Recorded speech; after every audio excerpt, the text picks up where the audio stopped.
बिस्मिल्लाहिर्रहमानिर्रहीम। Dear students, Assalamu alaikum.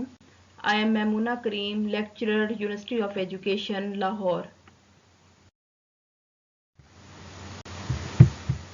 आज हम ग्राफ थ्योरी का थर्ड लेक्चर स्टार्ट कर रहे हैं और इसमें जो बेसिक कॉन्सेप्ट हमने पढ़ना है वो है distance of graph.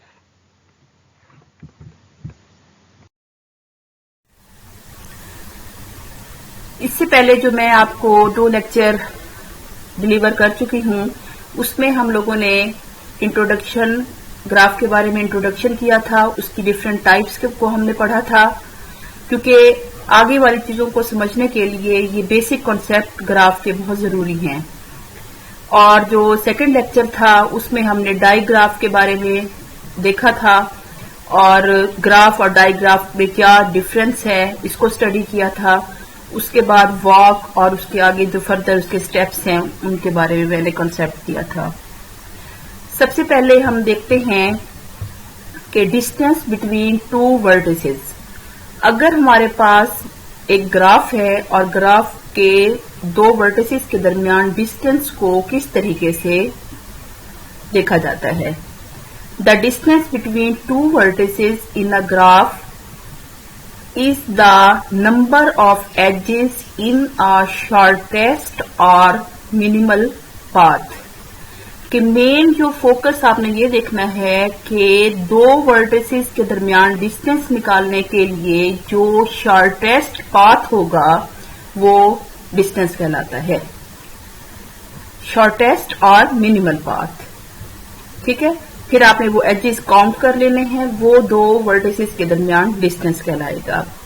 It gives the available minimum distance between 2 edges. ये आपके दरमियान आपको 2 वर्टिसेस के दरमियान जो मिनिमम डिस्टेंस होगा वो आपको देगा।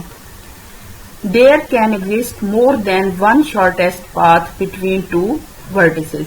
कि कोई भी 2 वर्टिसेस के दरमियान डिफरेंट पाथ के जरिए आप जा सकते हो। ठीक है, मेन फोकस है आपका शॉर्टेस्ट और मिनिमल पाथ कि एक वर्टेक्स से दूसरे वर्टेक्स तक जाने के लिए जो आपके पास शॉर्टेस्ट पाथ है उसकी लेंथ को आप काउंट कर लेंगे। लेंथ में आप क्या करते हैं कि नंबर ऑफ एजेस को काउंट करना, उसकी लेंथ जो होगी शॉर्टेस्ट पाथ की वो आपके पास डिस्टेंस कहलाएगी। दोबारा एक दफा इसको देखें कि एक छोटी सी बस डेफिनेशन है, ये आप अपने ध्यान में रख लें। The length of A shortest path between 2 vertices is called distance. ठीक है, क्लियर हो गया। अब देखें कि ये हमारे पास एक ग्राफ है। हमने ये देखना है कि शॉर्टेस्ट पाथ एक वर्टेक्स से दूसरे वर्टेक्स तक जाने के लिए शॉर्टेस्ट पाथ कौन सा है। फॉर एग्जाम्पल हमने वर्टेक्स 1 से वर्टेक्स 5 तक जाना है।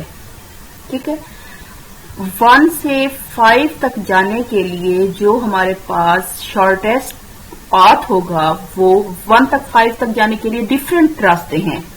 आप 1 से 0 पे जाओ, 0 से 2 पे जाओ, 2 से 5 पे जा सकते हो। ठीक है, यहाँ पे आपके पास नंबर ऑफ एजेस कितने बने हैं, 1 से 0 1, 2 और 3। ठीक है, अब देखिए दोबारा एक और हम पाथ चूज करते हैं कि हम 1 से 0 तक जाते हैं, 0 से 4 पे जाते हैं, 4 से 5 तक। तो हमने 3 एजेस को क्रॉस किया, तो यहाँ पे भी इसकी लेंथ कितनी बन रही है, 3 बन रही है। कोई और बना के देखते हैं कि 1 से 2 पे आए और 2 से 5 पे जाएं। तो देखिए कितने एजेस हमने क्रॉस किए, 1 से 2 और 2 से 5। कितने लेंथ कितनी है, यहाँ पे लेंथ आपके पास 2 बन रही है। तो जो पहले हमने किए थे वहां पे लेंथ कितनी बन रही थी, 3 बन रही थी। जो शॉर्टेस्ट पाथ था वो हमारा डेफिनेशन के मुताबिक डिस्टेंस कहलाता है। तो शॉर्टेस्ट पाथ कैसे है, 1 से 2 और 2 से 5, क्योंकि यहाँ पे शॉर्टेस्ट पाथ की जो लेंथ है वो 2 बन रही है। तो यही 2 वर्टेक्स 1 से 5 के दरमियान डिस्टेंस कितना होगा, 2 होगा। ठीक है, क्लियर हुआ। तो मतलब आप और भी आप डिफरेंट बना लें। आप जब इसकी ये पाथ डिफरेंट बना लेंगे तो उसमें जो सबसे स्मॉलेस्ट पाथ होगा वो डिस्टेंस कहलाएगा। कोई भी दो वर्टेक्स हैं, अब जिस तरह हमने 1 से 5 लिया है तो इसको लिखना कैसे करेंगे कि डिस्टेंस बिटवीन 1 एंड 5। इसी तरीके से कोई और आप दो वर्टेक्स लेके आप प्रैक्टिस कीजिएगा कि आपने 3 से 2 तक जाना है तो आप डिफरेंट पाथ बनाएं, उसमें जो सबसे कम जो लेंथ वाला होगा वो आपका डिस्टेंस कहलाएगा। ठीक है, आप लोगों ने प्रैक्टिस करनी है। अब इसी तरीके से आप कोई से दो वर्टेक्स ये भी ले सकते हैं, 0 है और 0 से 6 तक चले जाए, तो आप 0 से 6 तक जाने के लिए डिफरेंट पाथ बनाएं। जो आपका शॉर्टेस्ट पाथ होगा, जिसकी लेंथ सबसे कम होगी, वो आपके पास डिस्टेंस कहलाएगा। ठीक है, तो डिस्टेंस क्या होता है? The length of A shortest path between two vertices is called distance. कि आपके पास शॉर्टेस्ट या इसको मिनिमल पाथ भी कहते हैं, और ये हमारे पास दो वर्टेक्स के दरमियान डिस्टेंस को क्लियर करता है। ठीक, और एग्जांपल है अब आप इस एग्जांपल में देखें, ये आपके पास एक ग्राफ है, आपके पास एक आपने डिस्टेंस u और v के दरमियान डिस्टेंस मालूम करना है। ठीक है, अब आप देखें कि अब हमने अभी डेफिनेशन पढ़ी है कि इस वर्टेक्स से इस वर्टेक्स तक जाने के लिए जो शॉर्टेस्ट पाथ होगा उसकी लेंथ डिस्टेंस कहलाती है। अब u से v तक जाने के आप डिफरेंट पाथ हैं। आप u से इस वर्टेक्स पे आओ, 1 2 3, लेंथ कितनी बनी है? 3। कोई और आप देखें, 1 2 3 4, यहाँ पे लेंथ आपके पास 4 बनी है। अब आप इसी तरीके से कोई और देखें, अगर u से हम इस वर्टेक्स पे आए और फिर v पर चले जाएं, यहां से हमको कम से कम लेंथ वाला पाथ मिल रहा है। तो इसका ये हुआ कि distance between u and v is equal to 2, कि u और v के दरमियान डिस्टेंस क्या होगा? 2 होगा। क्लियर हुआ? अब आप इस डायग्राम में देखें, ये ग्राफ है हमारे पास, हमने डिस्टेंस निकालना है दो वर्टेक्स u और v के दरमियान। अब देखें, इसमें काफी सारे हमारे पास जाने के लिए पाथ हैं। आप इन तमाम पाथ से निकालने के बाद जो आप मिनिमम पाथ होगा वो आपका डिस्टेंस होगा। अब इसमें देख लें कि 1 2 3 4 5, यहाँ पे इसकी लेंथ कितनी बन रही है? 5। किसी और रास्ते से देखें, 1 2 3 4 5 6 7, ये बढ़ गई है, इसको भी हमने नहीं चूज करना। और देखें, 1 2 3 4 5 है। तो एक और भी हम ट्राई करके देख रहे हैं, एक और पाथ, 1 2 3 4 5। तो आप इसी तरीके से डिफरेंट पाथ निकाल लें, जो उसमें शॉर्टेस्ट बन रहा है तो वो आप u और v के दरमियान जो है डिस्टेंस 5 है। The length of the shortest path between two vertices, that is u and v, is equal to 5. Clear? Next है हमारे पास length of graph. Length of the graph is defined as the number of edges contained in the graph. एक graph में जितने आपके पास edges होंगे वो आपके पास की लेंथ कहलाएगी। ये मैं आपको पहले भी बता चुकी हूँ कि एक वर्टेक्स से दूसरे वर्टेक्स तक जाने के लिए जितने हम एजेस क्रॉस करते जाएंगे उन एजेस को काउंट करना लेंथ कहलाता है। अब आप ये देखें कि इस ग्राफ की ओवरऑल लेंथ क्या होगी। ठीक है, अब देखें कि आप A से D वर्टेक्स पे जाएंगे, B से C पे जाएं, C से D, D से E, E से F, F से A और A से C। ठीक है, तो ये आपके पास इसकी लेंथ बनेगी 8। या वैसे भी आप काउंट कर लें कि कितने एजेस हैं, 1 2 3 4 5 6 7 8। तो इसमें ग्राफ की लेंथ क्या होगी? 8 होगी। ठीक है, ये आपको ये ऑलरेडी पता है। जो वर्टेक्स होते हैं उनको हम नोड्स कहते हैं और जो एजेस होते हैं उनको एज भी कहते हैं, कनेक्शन भी कहते हैं and also they are called links between two vertices. तो लेंथ क्या होगा कि number of edges contained in the graph is called length of a graph, कि एक ग्राफ में जितने नंबर ऑफ एजेस होंगी उन एजेस को काउंट कर लेंगे, वो उस ग्राफ की लेंथ कहलाएगी। नेक्स्ट है डायमीटर ऑफ ग्राफ। ये बहुत इंपॉर्टेंट है, इनको आप लोगों ने जरा गौर से सुनना है। छोटी छोटी डेफिनेशन के अंदर भी आप लोगों ने इसको जरा ख्याल से निकालना है। Diameter of graph is the maximum distance between the pair of vertices.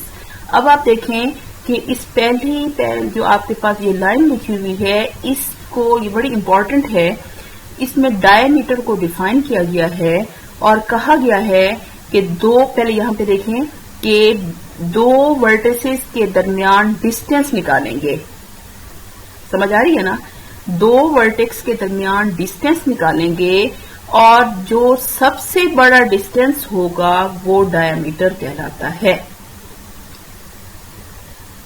दोबारा देखें, the diameter of graph is the maximum distance between the pair of vertices. मिसाल के तौर पर आप दो वर्टेक्स हैं, आप उनके दरमियान जो है वो डिस्टेंस निकालते हैं। डिस्टेंस होता है मिनिमम पाथ। पहले आप डिस्टेंस निकाल लेंगे। डिस्टेंस का डेफिनेशन क्या थी? The length of shortest path is called distance. पहले शॉर्टेस्ट पाथ निकाल लेंगे, वो आपका डिस्टेंस बनेगा। डिफरेंट पाथ से आप डिस्टेंस निकाल लेंगे। उन सब डिस्टेंस में से जो सबसे बड़ा डिस्टेंस होगा वो आपके पास डायमीटर होगा। ठीक है, क्लियर हुआ? कि पहले ये देखें, आपने ये चीज निकाल लेनी है, ये लास्ट में जो है distance between the pair of vertices. फिर उस डिस्टेंस में से जो सबसे मैक्सिमम होगा वो डायमीटर कहलाएगा। It can also be defined as the maximal distance between the pair of vertices. Way to solve it to find all the paths. इसको करने के लिए आपको सारे पाथ्स निकालने पड़ेंगे। And then find the maximum of all. तो उसमें से फिर जो सबसे बड़ा मैक्सिमम होगा वो आपका डायमीटर होगा। क्योंकि मैंने आपको पहले भी बताया है कि आपने पहले सारे डिस्टेंस कैलकुलेट कर लेने हैं दो वर्टेक्स के दरमियान। उन वर्टेक्स को में से जो सबसे मैक्सिमम डिस्टेंस होगा वो आपके पास डायमीटर होगा। अब आप देखें कि हमारे पास ये ग्राफ है, ठीक है। हमने इस ग्राफ में डिस्टेंस मालूम करना है।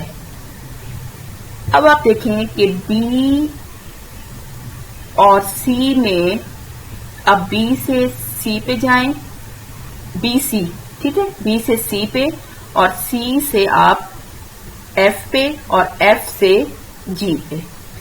यहां पे आप देखेंगे कि आपके पास डिस्टेंस क्या बन रहा है, 3 बन रहा है, क्योंकि 3 एजेस हैं, 1 2 3।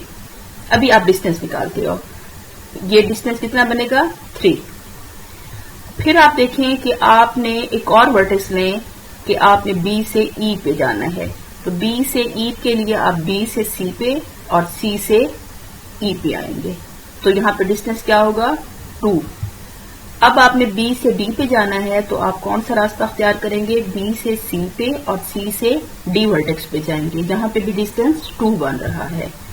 नेक्स्ट देखें, बी से सी और सी से ए पे, जहां पे भी 2 एजेस हैं, तो नंबर ऑफ एजेस कितने हैं, 2, तो इसका डिस्टेंस कितना होगा, 2।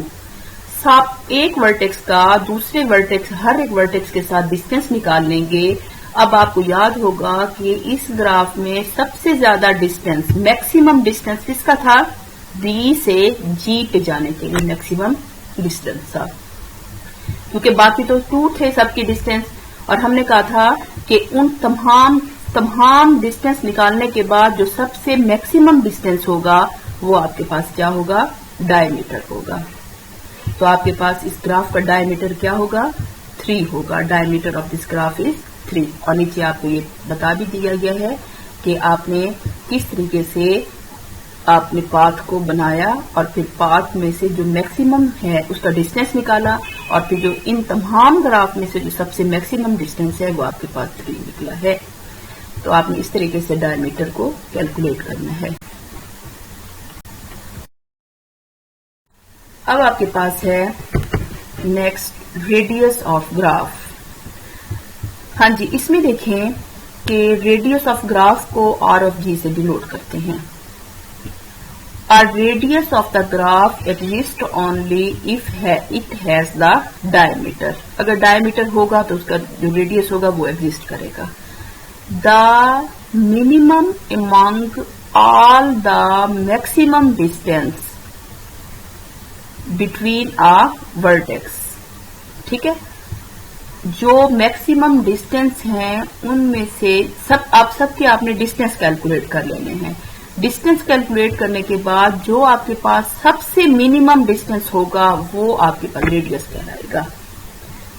ठीक है, आपने पहले क्या कर लेना है, डिस्टेंस मालूम कर लेना है और डिस्टेंस में से जो सबसे मिनिमम होगा वो आपका रेडियस कहलाएगा उस ग्राफ का। ठीक है, ये चीज आपको देखें, the minimum among all the maximum distance between a vertex to all other vertices is considered as the radius of the graph and it is denoted as R of G। अब देखिए वही ग्राफ है जो पिछला हमने diameter वाला किया था। हमने रेडियस निकालना है। रेडियस की डेफिनेशन ये है कि पहले आप डिस्टेंस मालूम कर लें। डिस्टेंस मालूम करने के बाद उसमें से जो सबसे मिनिमम होगा, मैक्सिमम डिस्टेंस में से जो सबसे मिनिमम होगा वो रेडियस कहलाता है। हाँ जी, अब देखें कि आप तो एक वर्टेक्स से दूसरे वर्टेक्स तक जाने के लिए B से C तक आपने जाना है। कितने एजेस आपने क्रॉस किए? एक। BC से CF पर, सॉरी, B से F तक आपने जाना है। तो B से आप C पे आओगे और C से F पर आओगे। तो इसका क्या बनेगा? डिस्टेंस क्या बनेगा? 2 बनेगा। क्लियर हुआ? अब आपने B से E पे जाना है। B से C से E, इसका भी डिस्टेंस 2 बनेगा। आपने जाना है D पे, B से C से D, रेडियस 2। B से A पे जाना है तो B से पहले C वर्टेक्स क्रॉस करेंगे, फिर C वर्टेक्स से आप A पे चले जाएंगे। तो यहां पे भी आपके पास डिस्टेंस क्या बन रहा है? 2 बन रहा है। अब आपके पास सिर्फ एक वर्टेक्स रह गया है कि आपको वर्टेक्स B से वर्टेक्स G पे जाना है। तो आप कैसे करोगे? पहले B से C वर्टेक्स पे आओगे, C वर्टेक्स से F वर्टेक्स पे आओगे और F से G पे जाओगे। तो कितने एजेस आपने काउंट करने? 3 एजेस हैं। तो इसका मतलब ये हुआ कि इसका डिस्टेंस कितना है? 3 है। अब देखें बाकी तमाम एक वर्टेक्स से दूसरे वर्टेक्स पे जाने के लिए डिस्टेंस आपके पास 2 आए हैं, लेकिन एक डिस्टेंस आपके पास क्या आया है? 3 आया है। अब आपने क्या करना है, जितने आपने निकाल लिए हैं उसमें सबसे मिनिमम आपके पास क्या था? 2 था। तो इसका मतलब ये हुआ कि इस ग्राफ का रेडियस कितना है? आपके पास 2 है। ठीक है, क्लियर हुआ कि आपने जो 2 वर्टिसेस के दरमियान डिस्टेंस निकाल लेना है, उन डिस्टेंस में से जो सबसे कम डिस्टेंस होगा वो आपके पास क्या कहलाएगा? Radius of graph.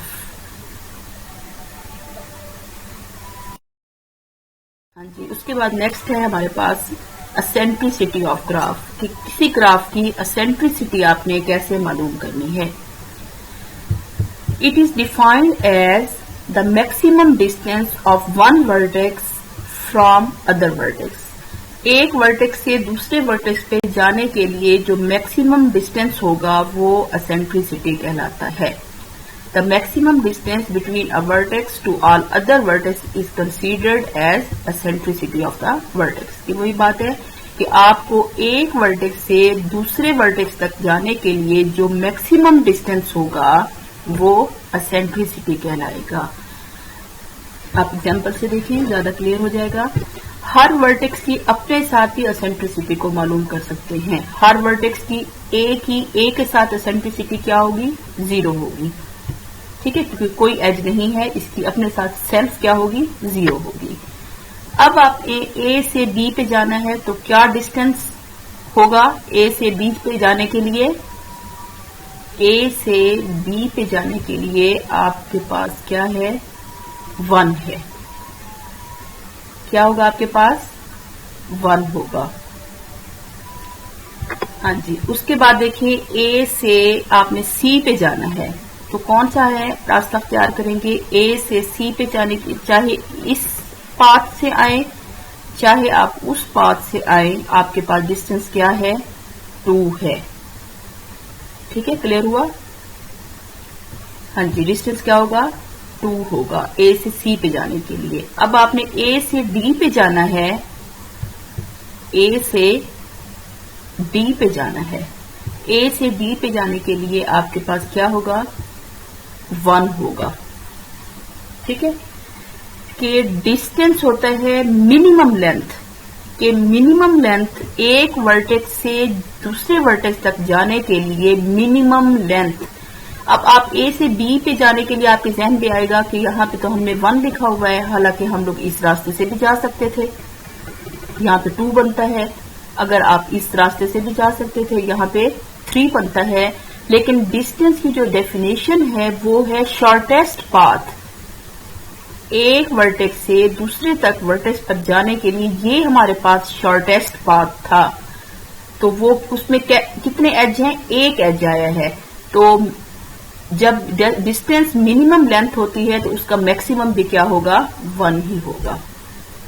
ठीक है, इसको दोबारा जरा समझने की कोशिश करें कि आपने फॉर एग्जांपल नीचे वाले में देखें कि ए से डी तक जाना था, ए से बी तक जाना है तो एसेंट्रिसिटी मालूम करनी है ए और डी की।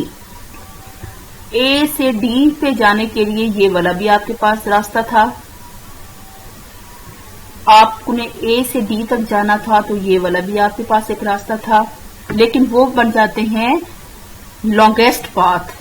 हमारे पास डिस्टेंस की डेफिनेशन है लेंथ ऑफ शॉर्टेस्ट पाथ, जो सिर्फ यहां से यहां तक ही पॉसिबल थी। तो लेंथ ऑफ शॉर्टेस्ट पाथ आपके पास डिस्टेंस बन जाएगा। फिर उस डिस्टेंस में क्योंकि ये 1 बन रहा है डिस्टेंस, तो उस 1 का मैक्सिमम हमारे पास क्या होगा? 1 ही होगा। तो इसलिए eccentricity between A and D is 1। ठीक है, क्लियर हुआ? अब ए से सी तक एसेंट्रिसिटी क्या है? अब आप देखें, ए से सी तक जाने के लिए आप यहां से यहां तक जाओगे तो डिस्टेंस 2 बनता है, यहां से यहां तक जाओगे फिर भी डिस्टेंस 2 बनता है। अगर आप ए से डी पे जाते हो, डी से बी पे जाते हो, बी से सी पे जाते हो तो डिस्टेंस कितना बनता है? 3 बनता है। तीनों डिस्टेंस आप निकाल लेंगे। उन तीनों डिस्टेंस में से मिनिमम डिस्टेंस कौन सा था? 2 वाला था। ठीक है, क्योंकि डिस्टेंस जो होता है वो मिनिमम लेंथ होती है, तो वो क्या कितना था हमारे पास? 2। तो इसका मतलब ये है तो एसेंट्रिसिटी भी हमारे पास 2 होगी। ठीक है, अब आपने क्या करना है? इन तमाम डिस्टेंस जो आपने निकाल लिए हैं तो इन में से सबसे लॉन्गेस्ट कौन सा है? वैल्यू 2 है। तो इस ग्राफ की एसेंट्रिसिटी क्या होगी? 2 होगी, क्योंकि हमने कहा है it is defined as the maximum distance of one vertex from other vertex. ये हमने डिस्टेंस निकाले हैं। डिस्टेंस निकालने के बाद सबसे मैक्सिमम डिस्टेंस क्या है? वो है 2। तो वो उस ग्राफ की एसेंट्रिसिटी कहलाती है। ठीक है, क्लियर हुआ कि एसेंट्रिसिटी ऑफ ग्राफ को किस तरीके से हमने निकालना होता है। हाँ जी, उसके बाद है हमारे पास centre of graph. It consist of all the vertices whose eccentricity is minimum. कि जितने भी हमारे पास वर्टेक्स हैं उसमें सबसे कम एसेंट्रिसिटी वाला जो होता है मिनिमम एसेंट्रिसिटी, वो वर्टेक्स हमने ढूंढना है जिसकी एसेंट्रिसिटी सबसे कम हो, तो वो हमारे पास क्या कहलाता है, सेंटर ऑफ ग्राफ कहलाता है। It consist of all the vertices whose eccentricity is minimum. Here the eccentricity is equal to radius, और ये एसेंट्रिसिटी और इक्वल किसके बराबर होता है, रेडियस के बराबर होता है। रेडियस की आप डेफिनेशन देख लीजिएगा कि एसेंट्रिसिटी इक्वल टू रेडियस के बराबर। एसेंट्रिसिटी होता है हमारे पास मैक्सिमम डिस्टेंस, और रेडियस हमारे पास होती है minimum eccentricity is called radius. इन दोनों को आप डेफिनेशन जब आप देखोगे तो आपको ये क्लियर हो जाएगा कि किस तरीके से है। अब आप ये देखें कि ये इस ग्राफ है, इस ग्राफ का सेंटर क्या होगा, ए होगा, ठीक है। इसकी एसेंट्रिसिटी हमारे पास मिनिमम एसेंट्रिसिटी कम है।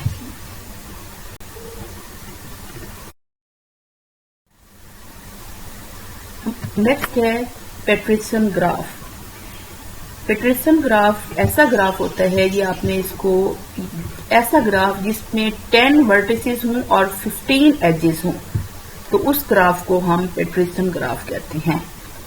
पेट्रिसन ग्राफ जो होता है 10 वर्टिसेस, देखें 1 2 3 4 5, और ये 5 अंदर स्टार में है।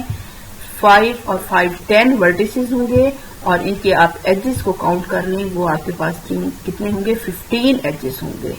कि 10 वर्टिसेस और 15 एजेस वाले ग्राफ को पेट्रिसन ग्राफ कहा जाता है। ये इसलिए मैंने इसकी डेफिनेशन बताई है क्योंकि ये आगे के एग्जाम्पल में यूज हो रही है, तो आपको पता होना चाहिए पेट्रिसन ग्राफ क्या होता है कि 10 वर्टिसेस और 15 एजेस हों ऐसा ग्राफ। इसकी शेप आप और भी बना सकते हो, जरूरी नहीं आपने ये वाली बनानी है, लेकिन ये ख्याल करना है कि जिसमें 10 वर्टेक्स हों और 15 एजेस हों, तो उस ग्राफ को पेट्रिसन ग्राफ कहा जाता है। अब देखिए, इस ग्राफ का अगर साइज मालूम करना है तो आप हैंड शेक लेमा को यूज कर लेंगे, तो आप इसका साइज निकालोगे। कैसे Q इज इक्वल टू 15 आया, ये 30 जो है ये डिग्री है, सम ऑफ डिग्रीज, हर वर्टेक्स की डिग्री निकाल लेंगे, फिर उसको ऐड कर लें, ठीक है। हर वर्टेक्स की डिग्री निकालने के बाद उसको ऐड कर लें तो डिग्री तमाम वर्टिसेस की 30 निकलती है। और 2Q, 2 twice the number of edges, Q जो है वो एजेस को शो कर रहे हैं, तो Q इज इक्वल टू 15। आप में इस ग्राफ में उसका साइज क्या निकलेगा, 15, जो हम ऑलरेडी बता चुके हैं कि नंबर ऑफ जो एजेस होते हैं वो उसका साइज कहलाता है, ठीक है। नंबर ऑफ एजेस किसी ग्राफ के वो क्या होता है, साइज ऑफ द ग्राफ। तो पेट्रिसन ग्राफ ऐसा ग्राफ होता है जिसमें 10 वर्टेक्स होते हैं और 15 एजेस होते हैं। ये आप इसकी ग्राफ की इसकी शेप है, शेप इसकी चेंज भी हो सकती है। आपने ख्याल सिर्फ यही करना है कि वर्टेक्स 10 रहें और एजेस 15 रहें। और अगर कहा जाए कि इसका साइज निकालें इसका पेट्रिसन ग्राफ का, तो आप कैसे करोगे कि हैंड शेक लेमा को यूज करते हुए कि आप साइज उस ग्राफ का निकाल सकते हो। लेकिन डिफरेंट पेट्रिसन ग्राफ मैंने कहा है कि इसकी शेप चेंज हो सकती हैं। कितने होंगे, 15 एजेस और 10 वर्टेक्स। इसमें भी देखें वर्टेक्स 10 होंगे, 1 2 3 4 5, और अंदर भी देखें 1 2 3 4 5, ठीक है। तो आपने ये देखना है कि आपके पास वर्टेक्स 10 होंगे और एजेस 15 होंगे। यहाँ पे भी देखें वर्टेक्स 10 होंगे और एजेस 15 होंगे। तो ये पेट्रिसन ग्राफ की डिफरेंट शेप्स हैं। Thank you very much.